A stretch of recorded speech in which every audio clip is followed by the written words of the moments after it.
Hello friends, in today's presentation I'm going to talk about Matplotlib Boxplot.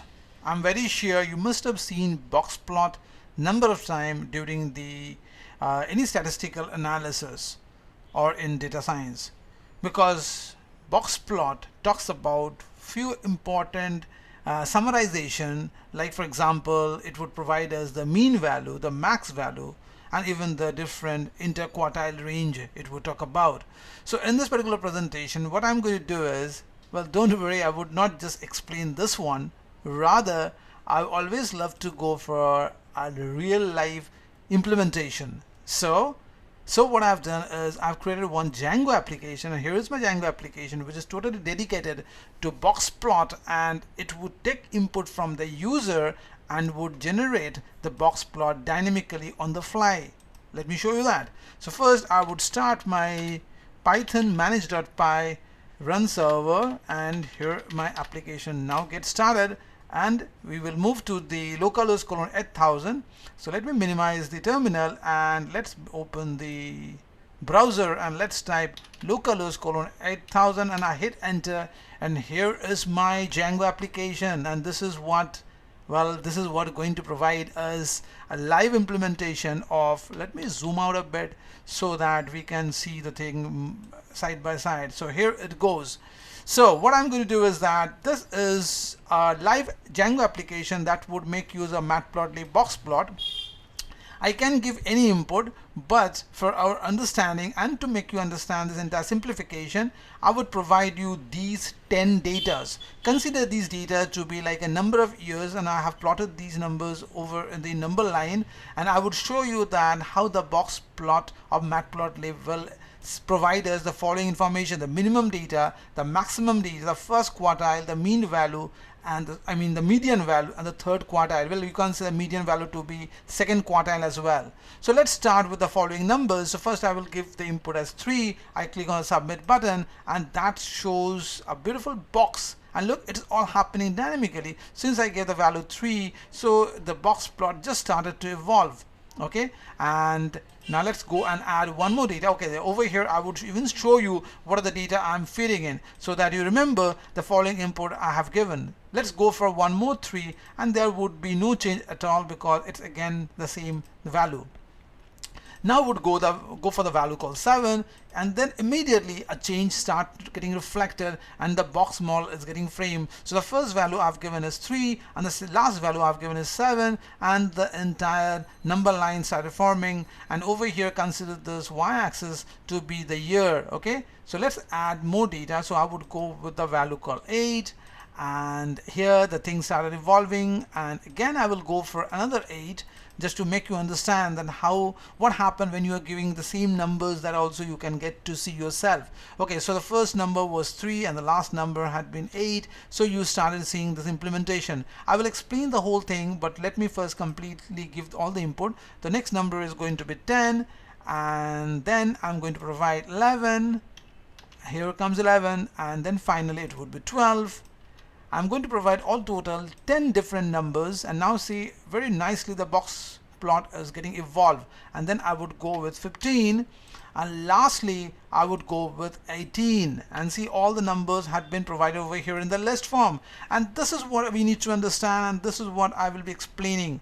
So let me make it more smaller so that I can show you the simplification in the background. So this is what I have done. Imagine these number line, in this number line I have plotted these numbers which I have given right over here, and this is the graphical representation which I drew. It's my handwriting, it is very ugly looking, I know that, but let's try to understand what this thing is going to portray.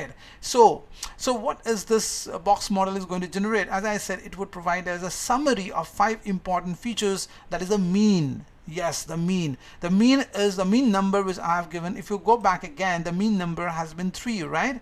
And see over here I've created another link, because this was the input link. When I was clicking the button, the dynamically is getting formed, but if I want to see the box model which has already got generated, so for that reason the route would get changed. Now over here I would like to tell you guys that when you're working as a like a data scientist, or if you're working on for data analysis, you also need to think about the coding part as well if you're going to go for custom hard code coding. So that's what I have kept in mind when I did this particular application, so that not only I was talking about the box plot, that is definitely I will evolve, I will demonstrate, but at the same time I need to explain, I need to keep the coding part also in the mind. Okay, so the mean value was been 3. If you look over here, this is the mean value, this is the last value which I have given, and the max value has been 18. Look over here, the label very clearly demonstrate the last value has been 18. So through summary we got to know that the mean value and the max value. Now let's talk about the quartile. What about that? Well, the first and the foremost thing is that we have got 10 different numbers. The first important thing which I need to keep in mind is that I should go for the median. So when we have got 10 numbers, how do you calculate the median? We'll pick up the last in between two numbers, that is 8 and 10, and we'll go for average. So 18 by 2 would be 9, and that exactly we're seeing. This orange color line in a box model always talks about the median, or you can say it's a quartile 2. So this is the median, so it is in between 8 and 10, so it's talking about 9, it's talking about 9. So that was the median I have generated in the diagram as well. So this is the median which you are seeing right now over here. Okay, so now let me again bring back the code. Here it is. So this is my median value. Now what about the first quartile and the second quartile? Oh, second quartile is the median. So what about the third quartile? Okay, so once we have the median, now this is the 50% of data, and this is the last 50%. So from this 50% I would again find out the median value, and this is time the mid would be 7. And look over here, the bottom of the box model is exactly targeting in between 6 and 8, that is 7. So this is what that reflects over here, 7. So this is what your first quartile. So you can consider this like a 1/4 of the value. So from 3 to 7 would be the first like 1/4, and because as you can see over here, even this is where the first quartile comes in picture. So this is what the first quartile is, and then from first quartile till the median is where the quartile 2 comes in picture. And now we will demonstrate the quartile 3. Again the same concept. This is my leftover value 10, 11, 12, 15 and 18. From this I have to find out the mid value, which is 12, and for that reason, if you can see over here, it's touching exactly the 12. So 12 is my mid. So if you see over here, the 12 would be the quartile 3, and that's what it is happening. So if I zoom it a bit, you will see, if you see over here, it is under the 12. So this would be the top edge, or the upper edge of the box model, and that word is talking about the quartile 3. So that means here is the mean, then comes quartile 1, then comes median, which is quartile 2, then comes quartile 3, and then comes the max. So this is the 5 information which has been revealed over here through this particular program, or this particular box model. So my effort to this particular program was to make you understand that how the box model is going to work, but at the same time what I wanted to do is that not just go to Python and write down the data taking user input directly. That is not what I wanted, because I wanted to come up with an application where the users should give the input at the runtime and see this kind of box model get generated. Now if you want, you can add furthermore information. So if I go with 20, that would be, again, there would be change in value. See, there is a drift in the value. So as you add more data, so if I go with suppose 25, again there would be change in the data. Okay, so that's how the implementation is taking place over here. But one thing I need to make you understand is as you see over here, the information, suppose if I go and give some random value, huge value, now what will happen?